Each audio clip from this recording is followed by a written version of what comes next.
ओंकार news में स्वागत है। चैत्र नवरात्र में महाअष्टमी और रामनवमी का शुभ पर्व पे आप सभी को हार्दिक शुभकामनाएं। आज हम चर्चा करेंगे महाअष्टमी और रामनवमी पर।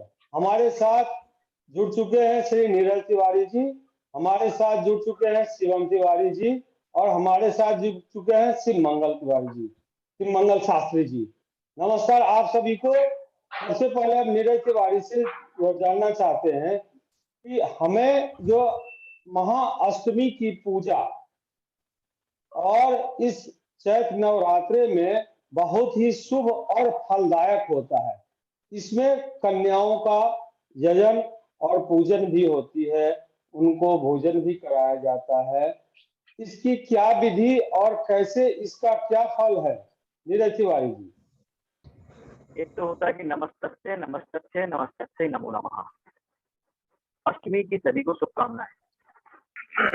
कि विधि तो क्या है, विधि तो नॉर्मल साधारण सी होती है। आप जैसे भगवान का पूजा करते हैं वैसे आप देवी जी की पूजा भी करते हैं। अब यहाँ पे बात होता है कि कन्या पूजन, तो लोग अपने घरों में छोटी छोटी बच्चियों को बुलाते हैं और उनको भोजन कराते हैं, पैर छूते हैं और उन्हें दक्षिणा भी देते हैं। और ये परंपरा भारतीय सनातन में सदियों से चली आ रही है। आप ये सोच सकते हैं कि हमारे यहाँ भारतीय परंपरा में कन्याओं को कितना महत्व दिया जाता है। एक हर पल, या मैं कहूँ कि समय के साथ चीजें जरूर बदलती हैं, लेकिन जब ये 9 दुर्गा आती हैं तो आपको फिर से एक नए स्वरूप में लोगों के सामने लाके खड़ा करती हैं, जहाँ पे आप कहते हैं कि कन्याओं का आप सम्मान करें, ना कि अपमान करें। एक हमारा श्लोक है नीरज तिवारी जी, यत्र नार्यस्तु पूज्यन्ते रमन्ते तत्र देवता। तो इसी श्लोक के साथ आगे बढ़ते हैं। शिव मंगल शास्त्री जी से जानना चाहेंगे कि हमें आज महाअष्टमी पर्व और रामनवमी को किस तरह से मनाया जाता है। जी, जय माता की। प्रथमम शैलपुत्री च, द्वितीयम ब्रह्मचारिणी, तृतीयम चंद्रघंटेशि, कुष्मांडेति, चतुर्थकम प्रचम स्कंदमातेति, कष्टम कात्यानीति च, सप्तम कालरात्रि महागौरी चतुष्टम, नवम सिद्धिधात्री च, नव दुर्गा प्रकीर्तिता। बड़ा ही सौभाग्य का विषय है कि चैत्र नवरात्रि हमारे हिंदू धर्म की जो सबसे उच्च पर्व माना जाता है वो चैत्र नवरात्रि का माना जाता है, क्योंकि हमारा जो पर्व है वो चैत्र से ही प्रारंभ होता है। हमारे साल का लेखा जोखा भी, भारत सरकार का लेखा जोखा भी चैत्र का नवरात्र का ही प्रारंभ होता है।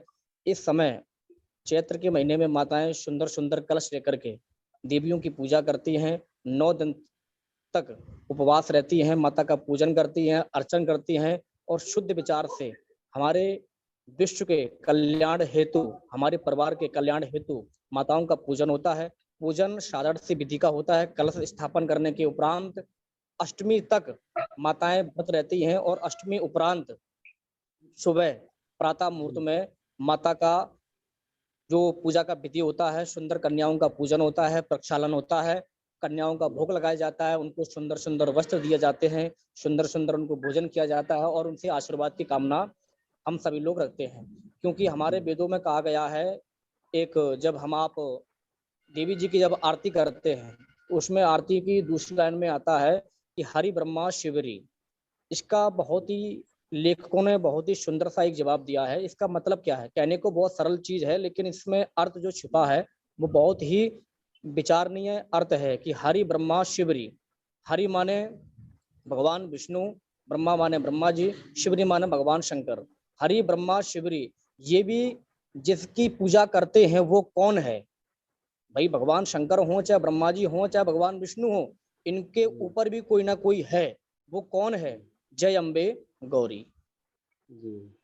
इनके ऊपर भी माँ है। तो दुनिया शास्त्री जी, मैं आपसे थोड़ा सा जानता हूँ और पहले एक जान लेते हैं शिवम तिवारी जी से।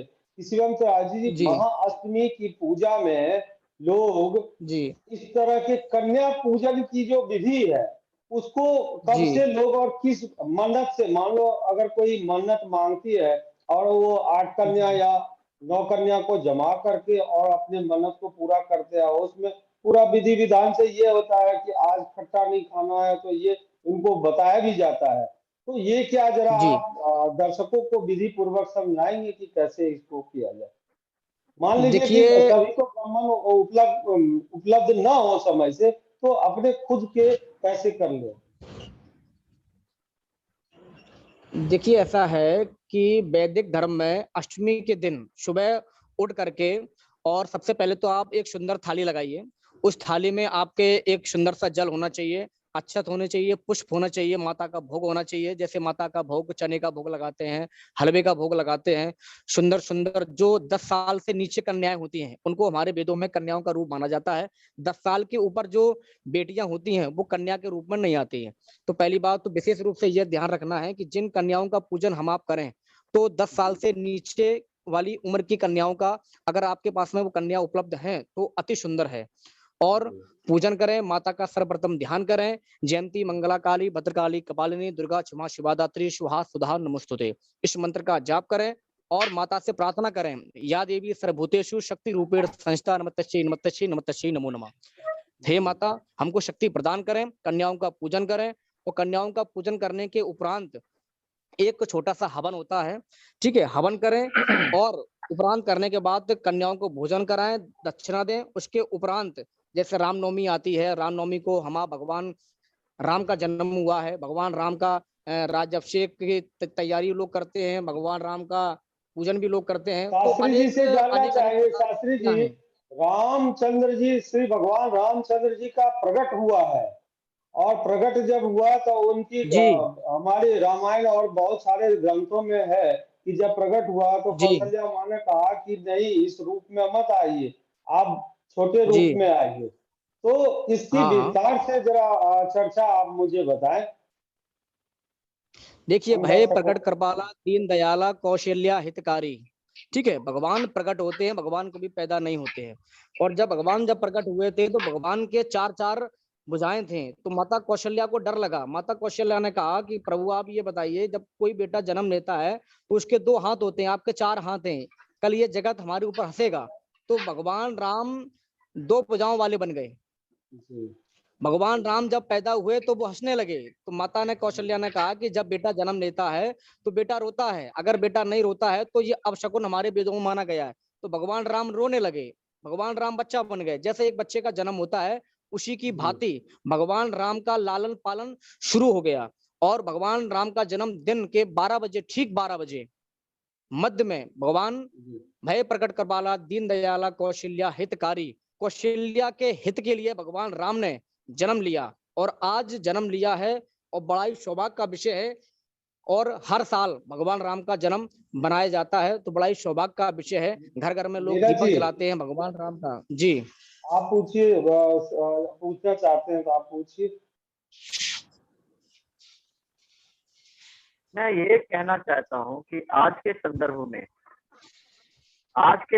में ये जो हम जो 9 दुर्गा व्रत रखते हैं या पूजन करते हैं, ये कितना लाभकारी है, ये जानना चाहते हैं।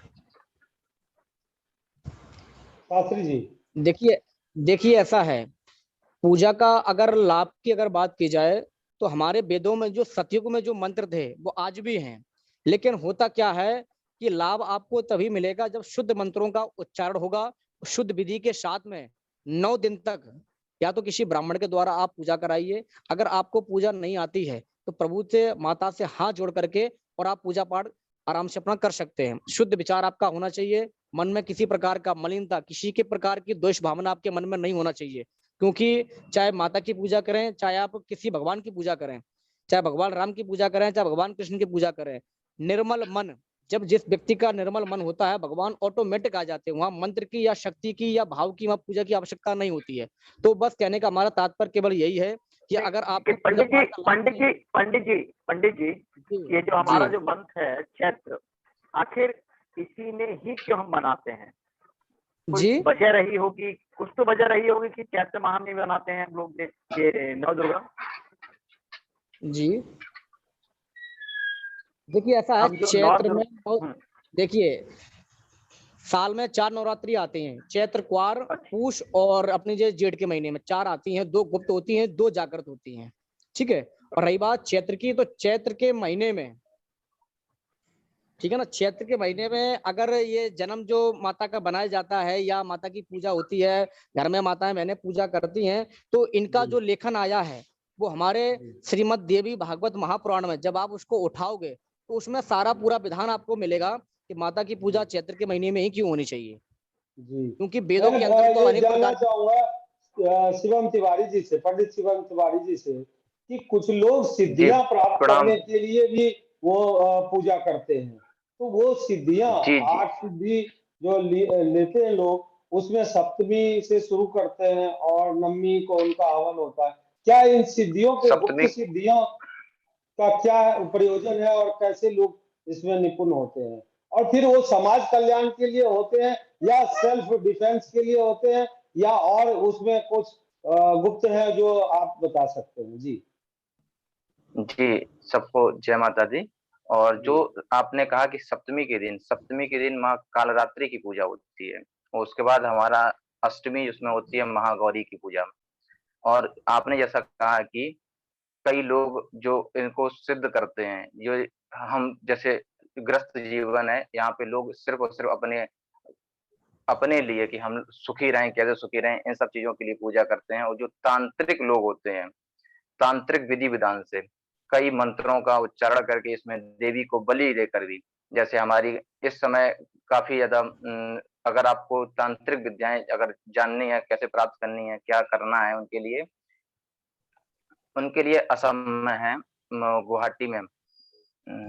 गुवाहाटी में एक मंदिर है, कामाख्या, कामाख्या देवी का मंदिर है। वहाँ पे जितने भी तांत्रिक विद्याएँ हैं, जितने भी आप अपने मंत्रों का सही विधि से उच्चारण, पूजन विधि करके वहाँ पे जी अगर आप अपने मंत्रों को उच्चारित करते हैं, उसमें कामाख्या, अपने मंत्रों कामाख्या भी को है, का, जी कामा कामाख्या भी कामाख्या है, और मंदिर में ही पीताम्बरा ज़्यादा पीठ, पीताम्बरा पीठ जो पीताम्बर है, और बंगलामुखी पीताम्बरा मात्रा, पीठ जो एमपी में, हाँ, बाका मध्य प्रदेश में। बंगलामुखी जी बंगलामुखी बंगलामुखी दतिया पीठ भी में। है, काफ़ी प्रसिद्ध जी पीठें हैं, मैं ये काफ़ी जानना चाहूंगा काफ़ी शास्त्री प्रसिद्ध जी पीठ। से, शास्त्री जी से, जी शास्त्री जी, एक बहुत अच्छा अद्भुत ग्रंथ है, वाल्मीकि जी ने अद्भुत ग्रंथ है ये, योग वशिष्ठ। जी योग वशिष्ठ में जब रामचंद्र अपने पिताजी से आज्ञा लेकर, दशरथ महाराज से आज्ञा लेकर और पूरे भ्रमण तीर्थ यात्रा भ्रमण कर लौटे, तो वो मौन में रहने लगे, जिससे चिंतित होकर, फिर उसकी लंबी कहानी है जो आप विस्तार से बता सकते हैं, पर उतना समय नहीं है। मैं शॉर्ट में ये करना चाहता हूँ कि 15 साल के उम्र में वशिष्ठ जी ने रामचंद्र जी को और रामचंद्र जी का दोनों का जो शिक्षा हुआ है उस पर थोड़ा प्रकाश डालें, क्योंकि आज भी बहुत सारे जो विद्वान हैं वो उस पर रिसर्च कर रहे हैं और उसकी जो मतलब अद्भुत उसकी ज्ञान है उसको विस्तार कर रहे हैं। आप शास्त्री जी इस पर विचार डालें। देखिए, गुरु ग्रह पढ़न गए रघुराई, अल्पकाल विद्या सब आई। भगवान राम जब गुरु के घर पे गए थे विद्या को प्राप्त करने के लिए, वशिष्ठ जी महाराज के पास में जब गए थे गुरु के जहाँ, तो जी उन्होंने उनको अनेक प्रकार की विद्याएं, अनेक प्रकार के शस्त्र का ज्ञान बताया, अनेक प्रकार की ज्ञान की बातें हुई, और जी उनके साथ में ऐसी ऐसी बातें उन्होंने उनको बताई हैं, क्योंकि जब भगवान राम आए थे तो उनके साथ में और भी लोग आए थे। ऐसी बात नहीं है, भगवान जब आते हैं तो अकेले कभी नहीं आते हैं, ठीक है ना, पूरा उनका परिकर साथ में आया था। और वशिष्ठ जी महाराज ने जब उनके साथ में बैठ शास्त्री जी, करके आपसे 15 मैं विनती करूंगा, आपका फॉल सीलिंग सिर्फ दिख रहा है, आप जरा सामने आए तो फिर आपसे मुखातिब हो हम लोग। जी जी सामने जी। का, सामने देखिए ऐसा है ना, वो आवाज पर क्लियर नहीं आ रही है, इसलिए मैंने थोड़ा सा ना फोन लगाना पड़ता है कान, इसलिए आवाज अच्छा थोड़ी अच्छा अच्छा स्लो अच्छा आ अच्छा रही है, अच्छा। जी इसलिए बोलिए, मैं लगा रहा हूँ। आप चेहरा बोलिए सामने ना, मेरा है। आप आपसे मैं बस आप जवाब देते जाइए, मैंने जो पूछा सवाल आप समझ गए। जी बोलिए। जी, तो बस यही है कि भगवान राम ने जब वशिष्ठ जी महाराज के पास में 15 साल तक जो अनेक प्रकार की विद्याएं प्राप्त की हैं, और जा जी करके जैसे शस्त्रों का ज्ञान लिया है वशिष्ठ जी जी महाराज ने, अब जैसे आप देखिए कि रावण का वध किया है, अनेक राक्षसों का वध किया है, तो भगवान राम का केवल इसीलिए जन्म हुआ था कि जो भी दुष्ट लोग हैं, भगवान की देखिए बिना भगवान की मर्जी के एक पत्ता तक नहीं हिलता है, तो कहीं ना कहीं ये भगवान की मर्जी है, तब जाकर के भगवान का अवतार हुआ और दुष्टों का वध हुआ है। और अनेक प्रकार की देखिए कथाएं हैं, हरि अनंत हरि कथा अनंता। हर व्यक्ति संपन्न नहीं है, किसी के अंदर कुछ ज्ञान है, किसी के अंदर कुछ ज्ञान है। तो अगर व्यक्ति संपन्न हो जाएगा तो वो व्यक्ति नहीं रहेगा, वो हो जाएगा परमात्मा, पहली बात हमारी, ठीक है ना। तो हर व्यक्ति के अंदर कभी ज्ञान पूरा नहीं हो सकता है। और रही बात ये वेद हैं, शास्त्र हैं, इनके अंदर हम आप जितना घुसोगे उतना मंथन होगा, चिंतन होगा, और एक नई नई बात का रिसर्च आपको प्राप्त होगा। जी हमारा तो केवल मानना यही है। कलयुग अब आप पंडित जी, पंडित जी, जी कलयुग में क्या कहेंगे? कलयुग में कल्कि जी आएंगे? हाँ आएंगे। अभी तो देखिए ऐसा है ना, कलयुग में अवश्य कल्कि आएंगे। का तो अभी तो कोई मैटर ही नहीं है। 4,32,000 कुछ पल, कुछ घंटा, कुछ मिनट उनकी उम्र है। अभी तो हजारों में गिनती चल रही है। अभी तो हमारे आपके पता नहीं कितने जन्म हो जाएंगे।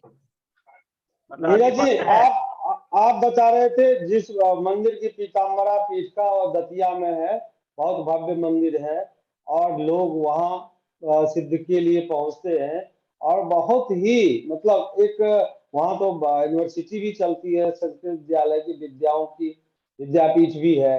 लोग अध्ययन के लिए भी जाते हैं, वहाँ रिसर्च के लिए लोग जाते हैं। तो आप देखिए मध्य प्रदेश में एक शारदा पीठ भी है। तो इन सारी हमारे देवी देवताओं में ये नवरात्रा, एक चैत्र नवरात्रा और एक नवंबर जो नवरात्रा शीत नवरात्रा आते हैं, ये दो प्रमुख हैं। पंडित जी ने जैसा बताया कि दो गुप्त नवरात्रा होते हैं, दो वो भी नवरात्र। उसमें भी लोग सिद्धियां प्राप्त करते हैं। तो जरा ये विस्तार से बताएंगे जी, बताइए शिवम जी। जी, जैसे पंडित जी ने बताया कि हमारे यहाँ हिंदू सनातन धर्म में न जी केवल 2 नवरात्रा हैं, 2 गुप्त नवरात्रा भी हैं, जी ठीक है? और अब आप जैसे बता रहे थे कि हमारे यहाँ की दतिया में एक बंगला पीठ है, जो सिद्ध पीठ है, और जैसे हमारी कामाख्या देवी जी हैं, जो एक सिद्ध पीठ है, जो देवी जी का जब देवी जी जब भगवान शिव लेके आ रहे थे, तब उनके जो अंग जहाँ-जहाँ गिरे हैं कट के, तो उन जगह पर वो प्रसिद्ध पीठ बनी है। जैसे ज्वाला देवी हैं, जिनकी जीभ वहाँ पे गिरी थी राजस्थान में। तो उनकी जीभ जहाँ गिरी है, ज्वाला देवी की अग्नि अभी तक पंजाब ज्वाला देवी की अग्नि अभी तक नहीं बुझी है। उसको मुगल से देखा जाता है, अकबर ने उसको बुझाने का प्रयास भी किया था। तो अकबर भी उस ज्योति को नहीं बुझा पाए थे, जो हमारे इस सनातन धर्म में जो ऐसे हम कई लोग थोड़ा ऐसी चीजें हैं रामनवमी जो पर चर्चा कर ले। शास्त्री जी, आपसे जानना चाहेंगे इस रामनवमी में क्या हम लोग जो मनाते हैं रामचंद्र का प्रकट होना, और हमारे अयोध्या में अब तो भव्य मंदिर बन रहा है, इसको आप इस बार कैसे देख रहे हैं, किस तरह की मनाई जाएगी?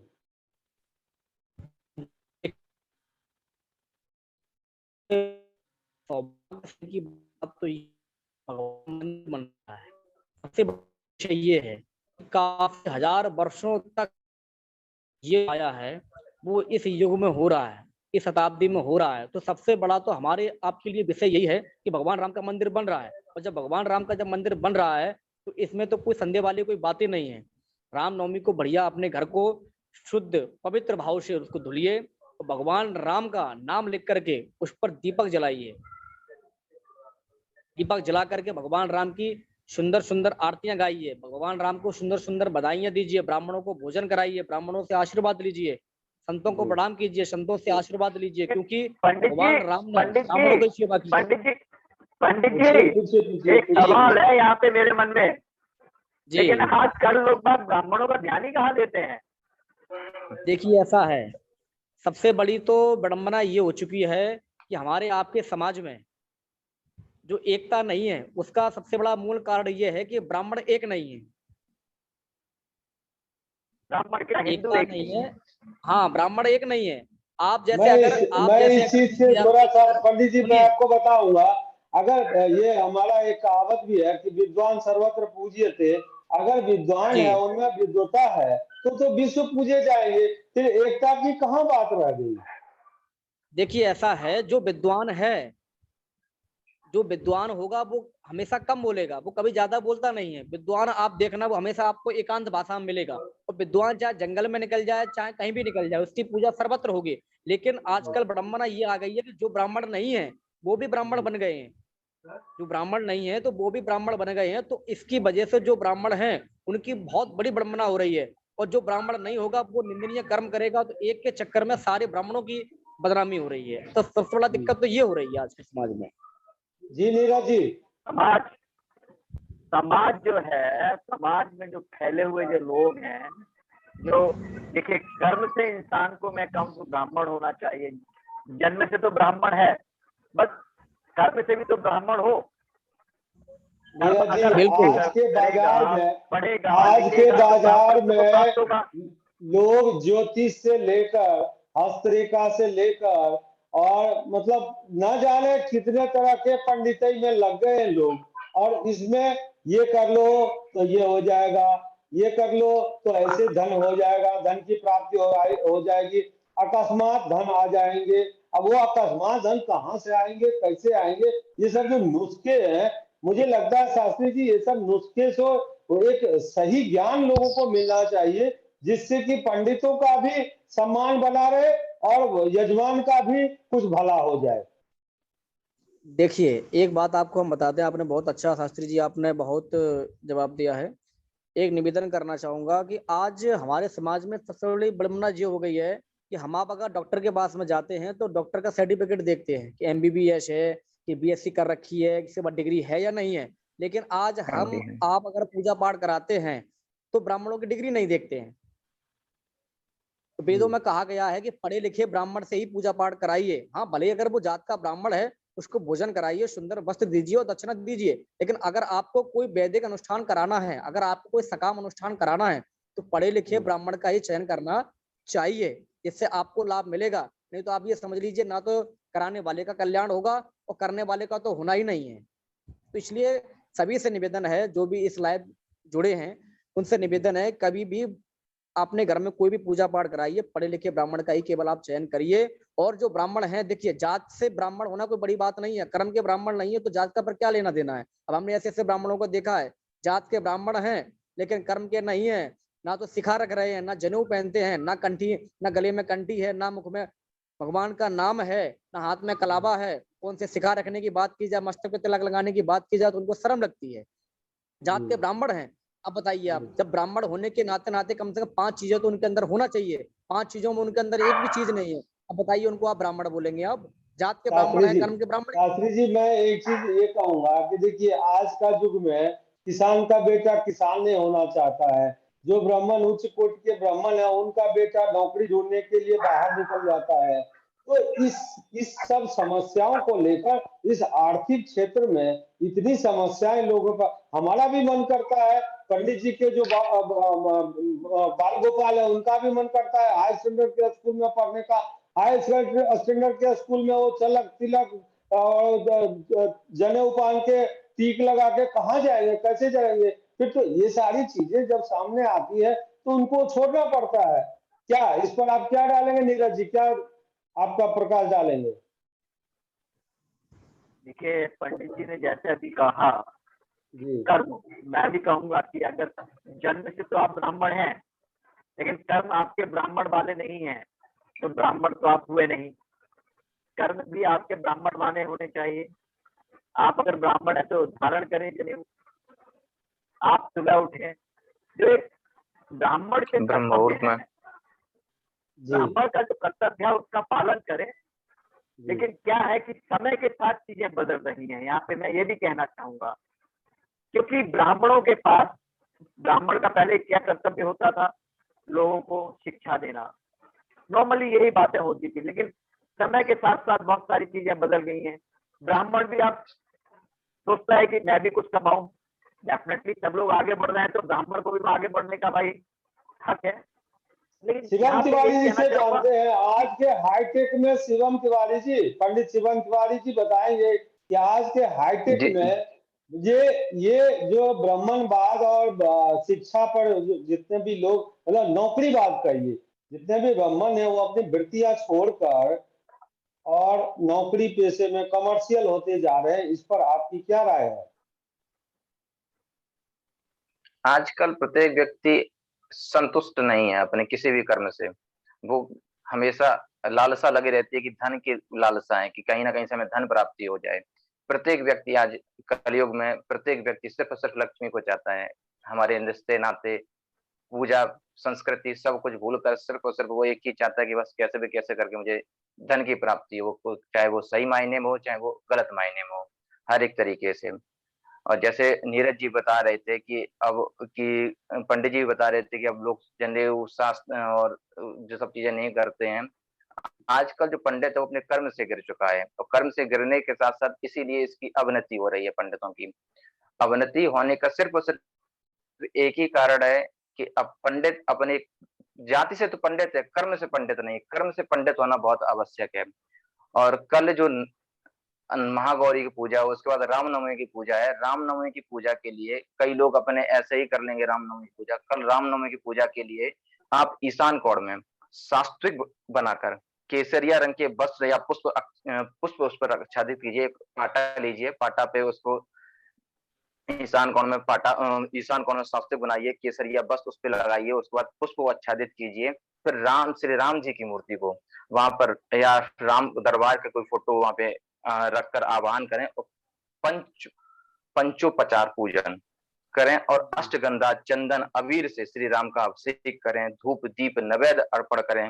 और उसके बाद आप पंचामृत में क्या क्या चीजें होनी चाहिए, जैसे दूध है, दही है, घी है, शक्कर है, पंजीरी भी इसके लिए होनी चाहिए। और इसके लिए जो साधना का सर्वश्रेष्ठ समय है रामनवमी का, वो 7:48 सुबह से 9:20 की 4 चौघड़ियां हैं। उसमें 9:20 से 12:28 है। उसके बाद अमृत की भी एक चौघड़ी है, दोपहर में 2:05 शुरू होगी, जो 3:35 तक होगी। उसके बाद आप इन सब पूजा विधान करने के बाद आपकी जो भी मान्यता, जो भी आप अगर उनसे चाहते हैं कि हम इस शुभ कार्य के लिए ये काम कर रहे हैं, मनोकामना पूर्ण के लिए प्रार्थना करें। जी, यही हम आप करें। चर्चा समाप्त करते हैं। ऐसे आप लोगों की चर्चा से बहुत बहुत धन्यवाद। और ये मैं जाना, नीरज जी आपने भी बताया और शास्त्री जी ने बताया और शिवम तिवारी जी ने बताया, कुल मिलाकर यही हुआ कि कर्म प्रधान विश्व कर राखा, जो जस करे तो तस फल चाखा। तो यही हम समाप्त करते हैं प्रोग्राम को। धन्यवाद, नमस्कार। जय हो, जय माता दी, जय माता।